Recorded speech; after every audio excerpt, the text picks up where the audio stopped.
ਜ਼ਿਮੀਦਾਰ ਵੀ ਬੈਠਾ ਹੀ ਤੋੜ ਬੈਠਾ, ਗੱਲ ਪੇਠੇ ਤੋਂ ਵੀ ਲੰਗੀ ਖੜੀ ਹੈ, ਪਤਾ ਨਹੀਂ ਕੀ ਬਣੇ। ਕਿਵੇਂ ਬਾਈ ਆ ਜੋਰੇ ਨੂੰ ਪਿਆ ਖਾਣਾ? ਚੋਰੇ ਨੂੰ ਯਾਰ ਆਪੇ ਹੀ ਭੈਣਾ ਵੀ ਬੱਕਰੀ ਲਈ ਸੀ। ਅੱਛਾ 6000 ਦੀ। ਸਹੀ ਕੀਤਾ ਜੀ। ਤੇ ਸੋਚਿਆ ਇਹ ਸੀ ਵੀ ਚਲੋ ਬੰਦਾ ਬੱਕਰੀ ਵੇਚ ਕੇ ਤੇ ਆਦਾ ਉਤੋਂ ਕਣਕਾਂ ਕੁਣਕਾਂ ਬਜੀਵਣਗੀਆਂ। ਮੁੜ ਜ਼ਿਮੀਦਾਰਾਂ ਦੇ ਹਾਲਾਤਾਂ ਦਾ ਤੈਨੂੰ ਇਹ ਜਿਹਾ ਹੀ ਪਤਾ ਹੁੰਦਾ। ਮੈਂ ਆਖਿਆ ਵੀ ਚਲੋ ਬੱਕਰੀ ਵੇਚ ਕੇ ਆਦਾ ਖਾਦ ਵੀ ਤੇ ਕੋਈ ਟਰੈਕਟਰ ਟਰੂਕਟਰ ਵਾਲੇ ਨੂੰ ਦੇ ਤੇ ਹੋਰ ਨਹੀਂ ਤੇ 1 ਕਿੱਲਾ ਕਣਕ ਦਾ ਬੀਜਿਆ ਜਾਣਾ। ਤੇ ਸਹੀ ਸੋਚਿਆ ਜੀ।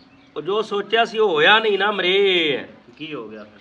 ਹੋਇਆ ਇਹ ਹੈ ਵੀ ਬੱਕਰੀ ਲਈ 6000 ਦੀ। ਅੱਛਾ 2 ਵਾਰੀ ਬਿਮਾਰ ਹੋਈ, ਡਾਕਟਰ 2000 ਲੈ ਗਿਆ। ਅੱਛਾ ਜਿਹੜਾ ਉਹਨੂੰ ਖਾਧਾ ਖਵਾਇਆ, ਉਹਨੂੰ ਛੱਡਿਆ ਬੰਨਿਆ, ਜਿਹੜਾ ਬਾਲਾਂ ਨੇ ਵੈਲ ਵਖਤ ਕੀਤਾ ਉਹ ਵੱਖਰਾ।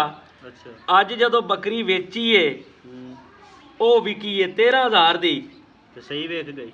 ਉਹ ਸਹੀ ਨਹੀਂ ਵਿਕ ਗਈ। ਜਦੋਂ 6000 ਦੀ ਬੱਕਰੀ ਲਈ ਏ ਹਾਂ ਉਦੋਂ ਡੀਏਪੀ ਦੀ ਬੋਰੀ ਸੀ 6000 ਦੀ। ਹਾਂ ਹੁਣ ਬੱਕਰੀ ਵਿਕੀ ਏ 13000 ਦੀ ਹੂੰ ਤੇ ਡੀਏਪੀ ਦੀ ਬੋਰੀ ਲੱਭਦੀ ਪਈ ਏ ਬਲੈਕ 'ਚ 13500 ਦੀ। ਹੁਣ ਮੈਂ ਆਨਾ ਵੀ ਸਾਡੇ ਨਾਲ ਤਾਂ ਜ਼ਿਮੀਦਾਰ ਨਾਲ ਤਾਂ ਉਹ ਗੱਲ ਹੋਈ ਖੜੀ ਏ ਜੇ ਅਸੀਂ ਕੋਈ ਸਿੱਧਾ ਵੀ ਕੰਮ ਕਰੀਏ ਤਾਂ ਸਾਡੇ ਨਾਲ ਹੁੰਦਾ ਇਹ ਹੈ। ਉਹਨੇ ਆਖਿਆ ਵੀ ਮੱਝ ਵੇਚ ਕੇ ਘੋੜੀ ਲਈ, ਹਾਂ ਦੁੱਧ ਪੀਣੂ ਗਏ ਤੇ ਲਿੱਦ ਸੱਟਣੀ ਪਈ। ਬਿਲਕੁਲ ਐਵੇਂ ਹੀ ਹੋਇਆ ਖੜਾ। ਹਾਲਾਤ ਬੜੇ ਮਾੜੇ ਨੇ।